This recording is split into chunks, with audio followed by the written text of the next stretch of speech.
Hello student, good morning. Today we will going to discuss next topic related with friction. Then the topic is हमारे पास क्या है angle of friction कि angle of friction है वो क्या होता है। जैसे कि फ्रिक्शन के बारे में आप पढ़ चुके हो बेटा कि फ्रिक्शन क्या होता है, तो अब हम एंगल ऑफ फ्रिक्शन की बात कर रहे हैं। तो एंगल ऑफ फ्रिक्शन की जो डेफिनेशन है उसको समझाने के लिए स्टार्टिंग में हम एक बॉडी ले लेते हैं। जब बॉडी के ऊपर अप्लाइड फोर्स लगाएंगे तो उसके ऊपर फोर्स ऑफ फ्रिक्शन भी लगेगा।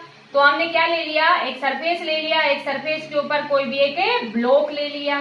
ठीक है बेटा, जब इसके ऊपर हमने अप्लाइड फोर्स लगाया तो बॉडी के ऊपर क्या लगता है, फ्रिक्शन फोर्स लगता है, जो कि अपोजिट होता है किससे, अप्लाइड फोर्स से। और जो फोर्स ऑफ फ्रिक्शन की बात करते हैं तो जो मैक्सिमम फोर्स ऑफ फ्रिक्शन होता है वो हमारे पास कौन सा होता है, लिमिटिंग फ्रिक्शन होता है। नहीं तो यहाँ पर भी एफ है, वो उसको हम रिप्रेजेंट कर देते हैं कि ये हमारे पास क्या है, लिमिटिंग फ्रिक्शन। ठीक है बेटा, अब देखो जो कोई भी अगर बॉडी है तो हमेशा बॉडी का वेट होता है और वेट हमेशा सेंटर से लगता है और वेट एक्टिंग वर्टिकली डाउनवर्ड। और according to Newton third law आपने ये भी पढ़ रखा है कि force always exist in pair. Means अगर वेट एक्टिंग वर्टिकली डाउनवर्ड तो जैसे जो भी हमारे पास सरफेस है वो भी तो इसको सपोर्ट कर रहा है, तो वो क्या करेगा, नॉर्मल रिएक्शन लगाएगा जो कि इस वेट को बैलेंस करेगी। और वो हमारे पास क्या है, आर। तो आर हमारे पास क्या है, नॉर्मल रिएक्शन है। ठीक है बेटा, नॉर्मल मीन्स 90 डिग्री का एंगल बनाती है क्योंकि वेट हमेशा सेंटर से वर्टिकली डाउनवर्ड लगता है। ठीक है बेटा, तो ये भी हमारे पास नॉर्मल रिएक्शन कहते हैं या जनरली रिएक्शन कहते हैं। तो एंगल ऑफ फ्रिक्शन क्या होता है कि एक रिजल्टेंट होता है, क्योंकि देखो यहाँ पर एक तो लिमिटिंग फ्रिक्शन लग रहा है, लिमिटिंग फ्रिक्शन जितना अप्लाइड फोर्स लगाएंगे उसके अकॉर्डिंग लिमिटिंग फ्रिक्शन है, और एक वेट की जगह हमारे पास क्या है, नॉर्मल रिएक्शन। तो एंगल ऑफ फ्रिक्शन है उसको ये कहा गया है कि रिजल्टेंट है किसका, force of limiting friction and normal reaction makes with the direction of a normal reaction. उसको हम क्या कहते हैं, एंगल ऑफ फ्रिक्शन। और इट इज रिप्रेजेंटेड बाय, इसको रिप्रेजेंट किया गया है, it is represented by theta. समझ में आया बेटा, डेफिनेशन देखो क्या है, it is defined as the angle which the resultant of force of limiting friction and normal reaction makes with the direction of a normal reaction. तो इस angle को हम क्या कहते हैं, एंगल ऑफ फ्रिक्शन कहते हैं। समझ में आ गया होगा बेटा, क्योंकि हर बॉडी के ऊपर उसका अपना वेट होता ही है, तो उसके जितना वेट होगा उसको सपोर्ट करने के लिए उतनी क्या है करेगी, नॉर्मल रिएक्शन लगेगी। क्योंकि अगर मान लीजिए कोई भी अगर ऑब्जेक्ट है वो वेट को अगर मान लीजिए जैसे कि ऑब्जेक्ट कोई भी मान लीजिए हमने यहाँ पर एक टेबल ही ले ली और टेबल से पे वो ब्लॉक रखने से वो टेबल नहीं टूटी, इट मीन्स इतनी उसकी क्या है, नॉर्मल रिएक्शन भी है। नहीं तो अगर मान लीजिए टेबल थी वो हमारे पास कुछ इस तरह की थी, ज्यादा मतलब कि हार्ड नहीं थी और वो टूट गई और वेट हमने ज्यादा रख दिया, तो इट मीन्स उसका इतना अपोजिंग फोर्स नहीं था।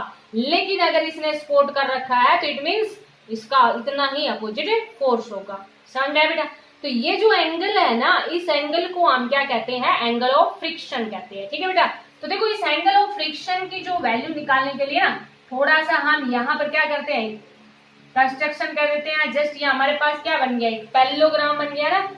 अब देखो यहाँ ये एंगल है, ये एंगल मान लीजिए इसको हमने ओ ले लिया या इसको ए ले लिया, इसको बी ले लिया, इसको ये आर से रिप्रेजेंट कर रखा है तो आर ही ले लेते हैं। ठीक है बेटा, तो यहाँ देखो हमारे पास जो एंगल है टेंजेंट ऑफ थीटा, क्योंकि ये हमारे पास फोर्स ऑफ फ्रिक्शन है तो फोर्स ऑफ फ्रिक्शन ये जितना ये है उतना ये है, और जितना ये नॉर्मल रिएक्शन है, दोनों के बीच में तो एंगल लग रहा है तो इसकी जगह हमने ये ले लिया। और जब ये लेते हैं तो हमारे पास टेंजेंट थीटा क्या होता है, परपेंडिकुलर बाई बेस। तो परपेंडिकुलर कितना है बेटा, बी आर, और बेस हमारे पास क्या है, आर ओ। ठीक है, तो यहाँ से tangent of theta is equal to B R हमारे पास क्या है, फोर्स ऑफ फ्रिक्शन, और ये हमारे पास क्या है, नॉर्मल रिएक्शन। समझ में बेटा, अगर मान लीजिए इसे कंफ्यूज हो रहे ना तो पॉइंट सी ले लेना, क्योंकि ये तो हमारे पास नॉर्मल रिएक्शन ही है ना। तो यहाँ पर आप क्या लिख दोगे, बी सी लिख दोगे, और यहाँ पर आप क्या लिख दोगे, सीओ लिख दोगे। तो tangent theta is equal to कितना आ गया, एफ बाई आर।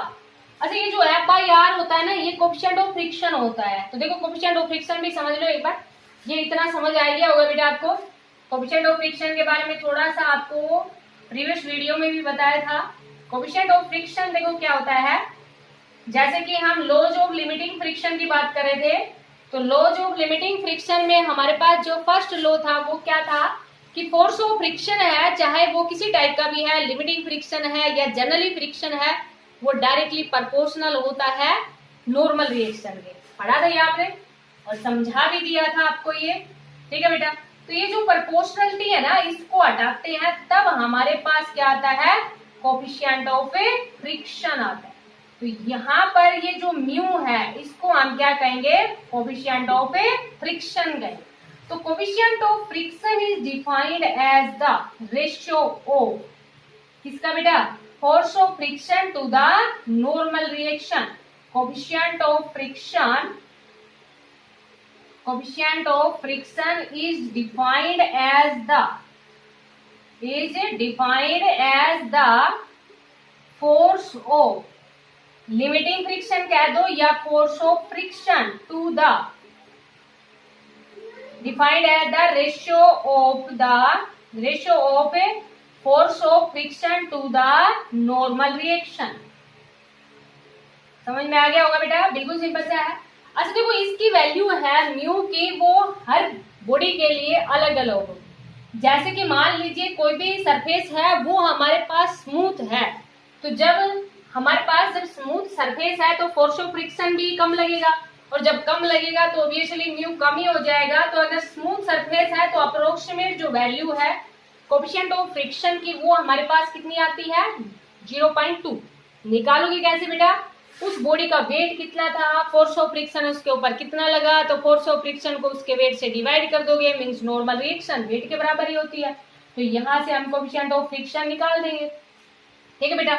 अब अगर मान लीजिए कोई भी सरफेस है स्मूथ था, उसको लुब्रिकेट और कर दिया, मीन जैसे कि ऑयली बना दिया, एक्स्ट्रा स्मूथ बना दिया, तो और भी वैल्यू कम हो जाएगी। तो कम कितनी हो जाएगी भाई, 0.1 हो जाएगी। अगर मान लीजिए हमारे पास काफी ज्यादा रफ सा सरफेस है तो इसकी वैल्यू बढ़ जाएगी, जैसे कि मान लीजिए 0.4 हो गई या 0.5 हो गई। तो ये आपको इनके कोफिशिएंट ऑफ फ्रिक्शन के लिए आपको रट्टे नहीं मारने हैं, कि जैसे कि आपके पास बुक में टेबल दे रखी है तो वो आपको रट्टे नहीं मारने इसके लिए, क्योंकि अगर आपके पास कोई भी न्यूमेरिकल होगा तो उसमें कोफिशिएंट ऑफ फ्रिक्शन आपको दिया मिलेगा, क्योंकि हम एक्सपेरिमेंटली तो निकाल सकते हैं ना उस बॉडी के ऊपर कितना अप्लाइड फोर्स लगाया, उसके बाद में फोर्स ऑफ फ्रिक्शन तभी आएगी। तो इस तरह से यहाँ पे ध्यान रखना इसका कि कोफिशिएंट ऑफ फ्रिक्शन है, ये ध्यान रखना कि कोफिशिएंट ऑफ फ्रिक्शन है, अगर एक्स्ट्रा स्मूथ सरफेस है तो कोफिशिएंट ऑफ फ्रिक्शन की वैल्यू लेस होगी, अगर सरफेस रफ है तो कोफिशिएंट ऑफ फ्रिक्शन है वो मोर होगा, क्योंकि यहाँ से आपको दिख रहा है कि कोफिशिएंट ऑफ फ्रिक्शन है वो डायरेक्टली प्रोपोर्शनल है force of friction. Rough surface है force of friction more, coefficient of friction भी मोर। स्मूथ सरफेस है फ्रिक्शन कम, तो कोफिशिएंट ऑफ फ्रिक्शन भी कम। समझ में आ गया होगा बेटा आपको ये, ठीक है। दूसरा, जैसे कि हम काइनेटिक फ्रिक्शन की बात करें, लिमिटिंग फ्रिक्शन की बात करें, तो जैसे कि हमारे पास कोफिशिएंट ऑफ काइनेटिक फ्रिक्शन है वो कम रहेगा, किससे, लिमिटिंग फ्रिक्शन से, क्योंकि लिमिटिंग फ्रिक्शन तो मैक्सिमम फ्रिक्शन होता है ना, मैक्सिमम अपोजिंग फोर्स जब लगता है बॉडी के ऊपर तो उसको लिमिटिंग कहा गया है, ठीक है बेटा। तो काइनेटिक फ्रिक्शन है वो ऑलवेज लेस ही होता है, किससे, force of A limiting friction से, तो उसका कोफिशिएंट भी ऑब्वियसली लेस ही होगा, ठीक है। अब देखो यहाँ पर हम एक रिलेशन निकाल सकते हैं। रिलेशन हमारे पास क्या आ जाएगा, tangent theta is equal to F/R की जगह हमने क्या पुट कर देंगे, म्यू। तो म्यू इज इक्वल टू कितना आ जाएगा, टेंजेंट ऑफ थीटा। तो देखो बेटा, अगर मान लीजिए हमारे पास एंगल ऑफ फ्रिक्शन ही दे रखा है ना, और हमें कोफिशिएंट ऑफ फ्रिक्शन निकालना है, सपोज करो हमें ये कह दिया कि एंगल ऑफ फ्रिक्शन है वो कितना है, 1/√3 है। तो बताओ भाई, वैल्यू बताओ हमारे पास कितनी होगी, या हमारे पास जनरली कुछ भी वैल्यू दे दी जाए, जैसे √3 दे दिया जाए, तो यहाँ पर आप क्या करोगे, वैल्यू पुट कर दोगे। समझ में आएगी बेटा। तो जैसे जो भी हमारे पास वैल्यू दी मिलेगी ना, इसमें उसकी जगह आप वैल्यू पुट कर दोगे, तो हमारे पास क्या आ जाएगा, कोफिशिएंट ऑफ फ्रिक्शन आ जाएगा कि कोफिशिएंट ऑफ फ्रिक्शन है वो कितना है। समझ में आ गया होगा बेटा, ठीक है। तो इस तरह से आप ये जो कोफिशिएंट ऑफ फ्रिक्शन है वो ऐसे कैलकुलेट कर लोगे, या तो F/R से पुट कर, सॉरी F/R पुट करके। ये आपको कब करना है, जब फोर्स ऑफ फ्रिक्शन दिया हो, नॉर्मल रिएक्शन मींस वेट दिया हो, और जब अगर हमारे पास जनरली एंगल ही दे रखा है, कोई भी एंगल दे रखा है, फिर हमें कोफिशिएंट ऑफ फ्रिक्शन निकालना है, तो फिर कोफिशिएंट ऑफ फ्रिक्शन में जो भी हमारे पास एंगल दे रखा है उस एंगल की वैल्यू यहाँ पे पुट कर दोगे, तो हमारे पास क्या आ जाएगा, कोफिशिएंट ऑफ फ्रिक्शन आ जाएगा, ठीक है बेटा। एक छोटा सा टॉपिक और देखते हैं, इसमें हम एंगल ऑफ स्लाइडिंग, या क्या कह देंगे, एंगल ऑफ ए रिपोज।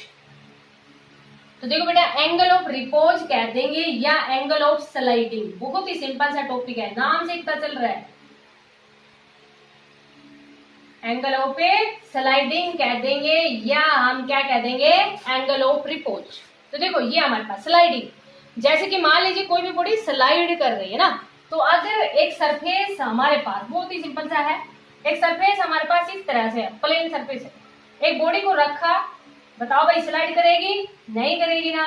तो इस सरफेस को हम क्या करेंगे, थोड़ा सा इंक्लाइंड बना लेंगे, और वो inclination, the angle of inclination eight विच, जैसे कि मान लीजिए वहां पर एंगल ऑफ फ्रिक्शन को हमने थीटा से रिप्रेजेंट किया था, तो यहाँ हम किससे रिप्रेजेंट कर लेते हैं, अल्फा से रिप्रेजेंट कर देते हैं।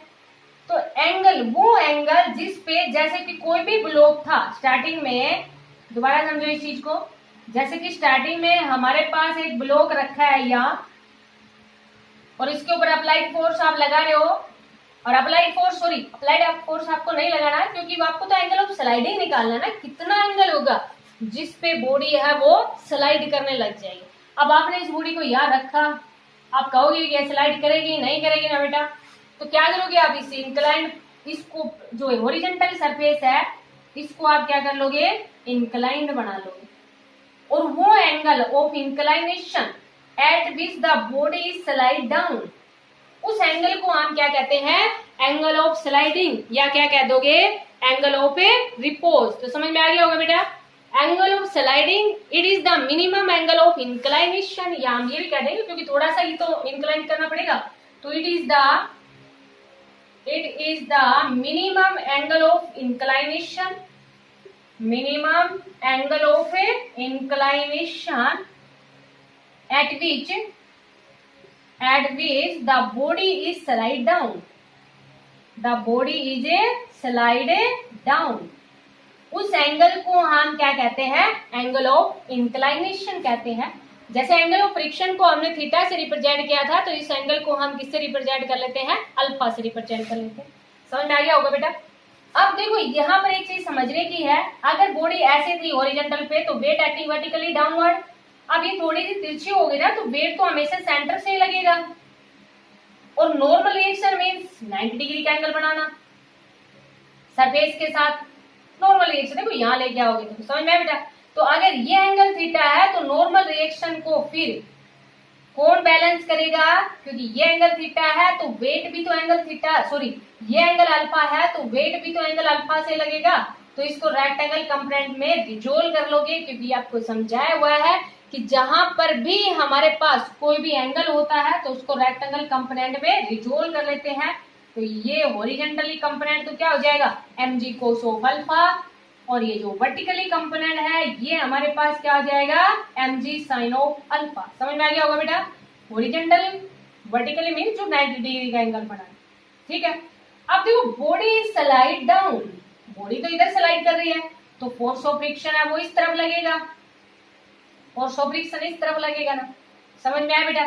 तो ये देखो यहाँ पर जो नॉर्मल रिएक्शन है उसको तो कौन बैलेंस कर रहा है, mg cos of alpha, R is equal to mg cos of alpha, और जो फोर्स ऑफ फ्रिक्शन है उसको कौन बैलेंस कर रहा है, उसके अपोजिट क्या है, mg sin ऑफ अल्फा, और अभी हमने लिखा था ना F by R, और F by R करोगे तो mg sin of alpha divide by mg cos of alpha, और F by R हमारे पास क्या होता है, म्यू, mg से mg कैंसिल, तो म्यू इज इक्वल टू कितना आ गया, टेंजेंट अल्फा आ गया। समझ में आ गया बेटा। और जैसे कि मान लीजिए अगर थीटा और अल्फा में रिलेशन चाहिए तो बिल्कुल simple, mu is equal to क्या होता है, टेंजेंट ऑफ थीटा, और ये हमारे पास क्या है, टेंजेंट ऑफ अल्फा, तो theta is equal to alpha.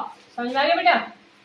तो इसलिए हमने इसको यहाँ पर रिलेशन निकालने के लिए अलग एंगल से रिप्रेजेंट किया था, और जैसे कि यहाँ पर जो एंगल लिया हुआ है ये हमारे पास कितना है, अल्फा। समझ में आ गया होगा बेटा।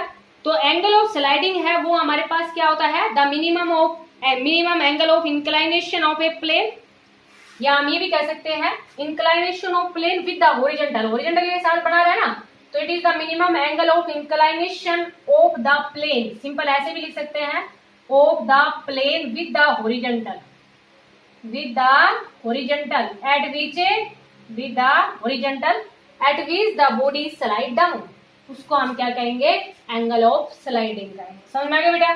तो यहाँ से जो एंगल ऑफ स्लाइडिंग है उसकी वैल्यू भी हमारे पास कितनी आई है, एफ बाई आर आई है, और एफ बाई आर हमारे पास क्या होता है, म्यू। तो यहाँ से हम क्या लिख देंगे, mu is equal to tangent of a alpha. ठीक है बेटा। और जैसे कि हमने जो अभी प्रीवियस आर्टिकल था उसमें हमने डिस्कस ही किया था कि mu is equal to tangent of theta, तो यहाँ से हमारे पास theta is equal to alpha आ गया। Means angle of friction is equal to angle of repose या एंगल ऑफ ए स्लाइड। तो शायद आपको समझ आ गए होंगे, छोटे छोटे जो टॉपिक हैं हमारे पास ये, तो इनको आप अच्छे से समझना। Thank you, have a nice day.